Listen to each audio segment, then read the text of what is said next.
Умряла жената на един човек и той останал сам със своето момиченце. А то било добро, послушно, работливо и расло хубаво като горско цвете. На бащата му било жал да гледа как детето расте без майчина ласка и затова се оженил повторно. А новата жена му довела и едно момиче.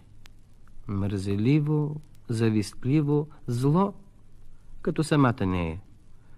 Не минало дълго и злата мащеха така намразила завареничето, че решила да го пропади от къщи. Слушай, мъжо, да заведеш това дете в гората и там да го оставиш. Не мога да го гледам повече. Какво ти пречи детето, беше? Пречи ми да живее, само като го гледам и ми пречи. Ще умеся една питка, пък ти е търкулни по някой баир. И докато той я гони, връщай се от дома. Мамо, да не си хъпиш брашното за тази никаквица. Уми си и питка от пепел. Права си, дъще, права си. А после, нали ще ми умесиш на мен една питка от бяло брашно? Разбира се, чедо, от най-бялото ще ти умеся. Отишъл бащата в гората с момичето. Вървели, вървели и то се уморило. Колко е хубаво в гората. Нали, татенце? Ама аз огладнях. Малко ли път извървяхме? Не беше малко, дъще. Татенце, ами дали имаш нещо в турбичката? Питка, бяла питка. Ето, сега ще я извадя. Питката се търкулна. Тичай и дъще да я стигнеш. Чакай, питчице! Поспри се! Чакай! Ето я. Стигнах я най-сетне. И толкова огладнях. Ще си хапна малко преди да се върна при татко. Че тя не е от брашно. Тя е от пепел. Татко! Татенце! Изоставеното момиче дълго се лутало в гъстата гора и викало баща си. Когато се свечерило и изгряла месечината, седнало край един пън и заплакало. Момиченце, защо плачеш? Бабо, ами ти откъде изникна? И ти ли си се изгубила? Не съм се изгубила, чедо. А живея тук наблизо в една колибка, сред гората. А ти, що щеш посред нощ самичко? Ох, добра бабке, изгубих се. Ела в моята колибка, чедо. Ще те подслоня, ще те нагостя, пък утре ще видим какво ще правим.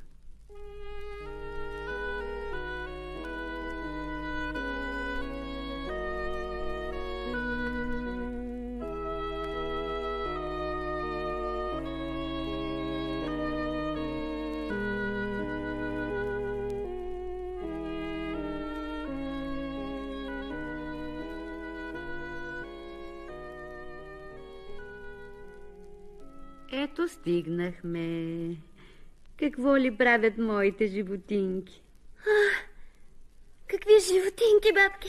Много мили гущерчета, змии. Сега ще ги видиш.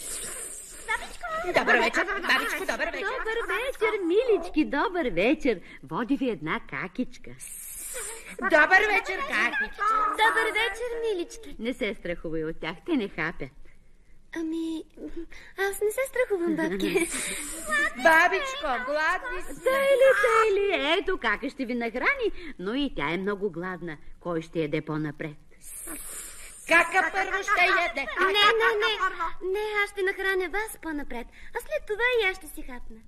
Разшетело се момичето, стоплило млякото, надробило по парка и нахранило животинките, а после се наяло и то.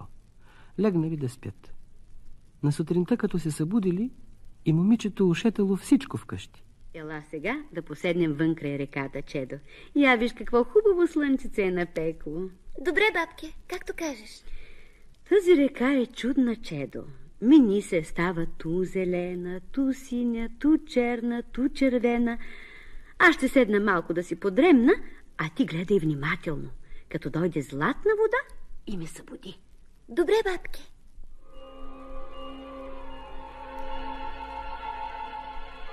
Каква чудна река.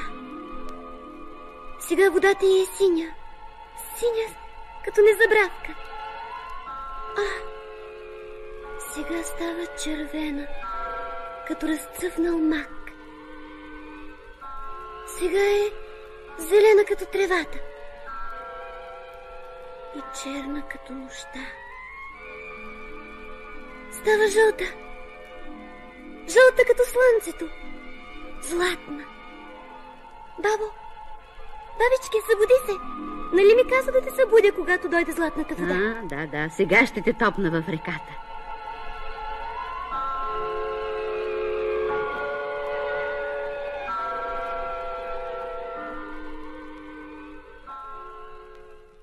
И чудо! Бабата топнала момичето в реката и то станало златно момиче, а после го извела от гората и му посочила пътя към дома.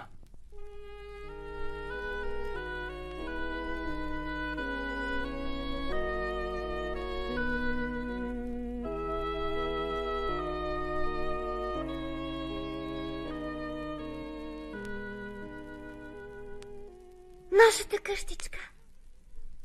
Ето я нашата къщичка. Татко! Мамо! Какво си се развикала такава? Сестрички, аз се намерих. И голямо чудо станало. Мамо! Мамо, ела да видиш! Нашата никаквица! Цялата позлатена! Това наистина си ти. Аз съм. Изгубих се в гората, а там ме намери една баба. И после тя ме топна в една златна река. И аз искам гората. Искам да стана златна веднага.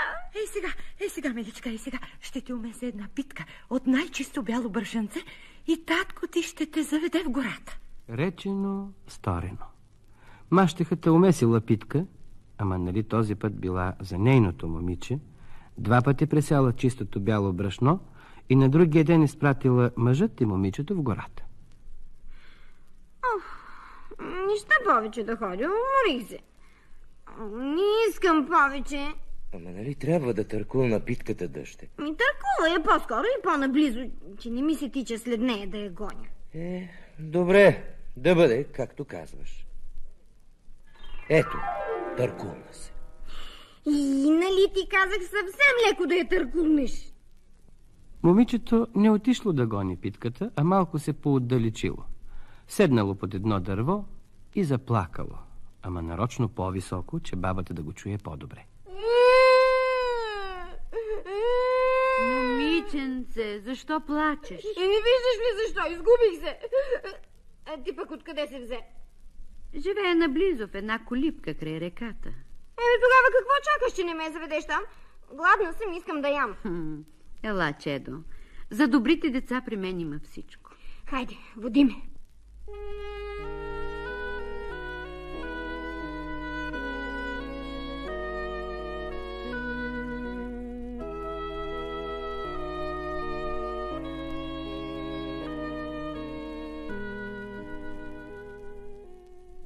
Ето, стигнахме.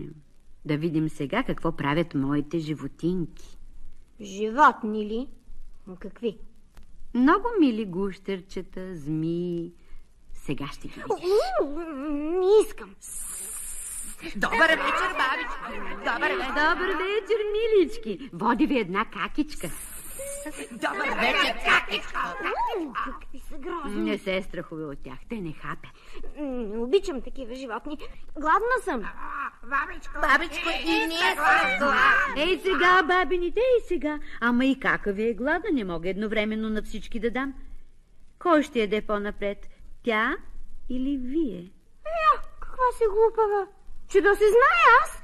И давай ми по-скоро. Пък на тях, каквото остане. Момичето седнало на едно столче в колибата на бабата и не се помръднало повече. Нахранило се, а на животинките не оставило нищо. После легнало да спи. А на сутринта, когато се събудило, нищо не пипнало в колибата. Бабата ушетала сама. А сега да отидем към реката, чедо. Я виж какво хубаво слънце е пекнало. Много хубаво. Препича. Ама, като си рекла, да вървим. Тази река е чудна, Чедо. Мини цветовете си. Аз ще си подремна малко, а ти като дойде черна вода и ме събуди. Той на мен ми се додрема, ама...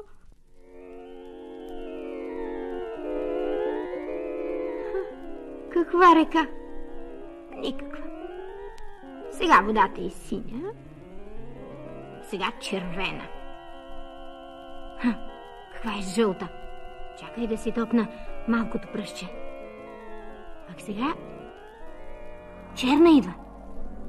Бабо, ма, събуди се, ето ти е черната вода. Сега ще те топна в реката. Бабата топнала момичето в реката и то станало черно. После го извела в гората и му посочила пътя към дома.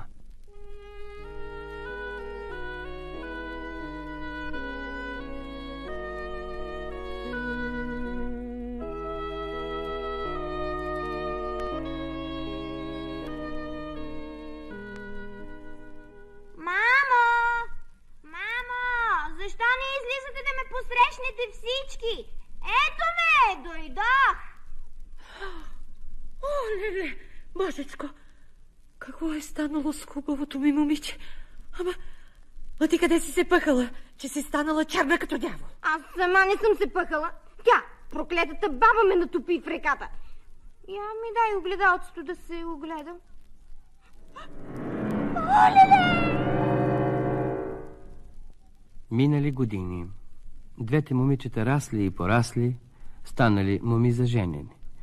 Едното, златното, греело от хубост и красота, а другото, черното, не смеело да се покаже вън от къщи. Разчуло се за златното момиче надалеч. Чул и царският син и пратил годежари да я искат за жена. Дъще моя ненагледна, измислила съм една хитрост. Сестра ти ще скрия под коритото в кухнята, а теб ще забуля и ти ще показваш на царевите хора само златното си пръстче.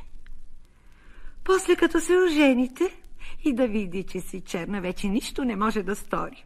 И така ще си царуваш. Така и станало. Дошли годежарите и тръгнали на път с черното момиче. Златна кака под корито, черна кака под венчило. Вдигнали годежарите булото на момата и открили измамата. Върнали се отново и намерили златното момиче под коритото. Мащехата и доведената дъщеря щели да се пукнат от яд, че златното момиче ще стане царева жена. Но всички други били доволни.